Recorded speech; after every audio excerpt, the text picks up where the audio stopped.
she was saying, generally, you're either on your back in the guard position, or someone's trying to pass guard on top, which they flex over. Both people need to have stable core and a strong foundation, especially when you're on your back, because you're always resisting someone else's force the whole time. That's where I spent a lot of my time when I was first learning how to do this. Really, the only thing that saved me a little bit was having a stronger core than most of the people who I was running up against. When you're trying to posture up, you're holding your head down, you're locked in with your hooks. That's really the biggest thing you can do is just lock down. You're trying to relax, but you really can't relax your core. You know, the rest of your mind is at ease, but you really got to pay attention to what you're doing down here, because that is the foundation. Imagine if your whole abdomen just went flaccid while you were doing that. You really wouldn't do you any good. So the idea there is, again, we're going to train the entire core, whether you're trying to pass guard on top or if you're on the bottom. You need to train the whole core. The core is not just the abs, it's the obliques, the paraspinal, the quadratus lumborum. They all form that cylinder that needs to be strong and stable, putting inward pressure on the spine. That's the core. It's going to transmit all that force that you're putting through your body. When you're unilateral, you're pushing off with your leg, you're trying to torque. All that's coming from the glute to the arms and the shoulder, but it's coming through the core.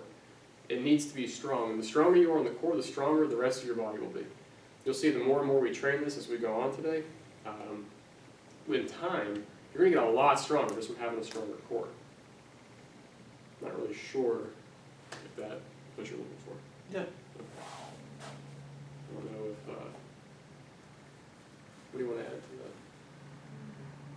Really, there isn't much with that position. Yeah, I mean, the core is the core. It's always going to be transmitting a force. It should never be generating a force. In some positions, you're going to need it to be stronger than in others, but generally, to serve its purpose, to prevent injury and to make you stronger and make you perform better, it needs to be the foundation, strong core, transmitting the force, not generating it. As soon as you start trying to generate force here, that's where you're more prone to injury. You may not get hurt the first time you do it, the second, or the 300th time you do it, but that's where you can get injury, just like squatting form. You use proper squat form, like children. If you ever see children, they move biomechanically almost perfect. They haven't learned the paradoxical movement patterns that you do as an adult. Their knees, when they squat down, never really pass their toes. They always have a nice flat back. If you see a child run, first thing they do is tense their core. First thing they do is tense the core before they run.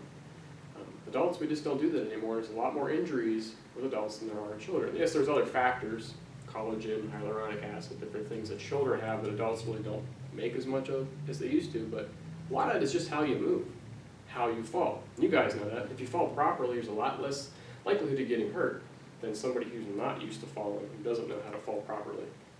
So, same thing comes back to core. It's all about movement and how you stabilize.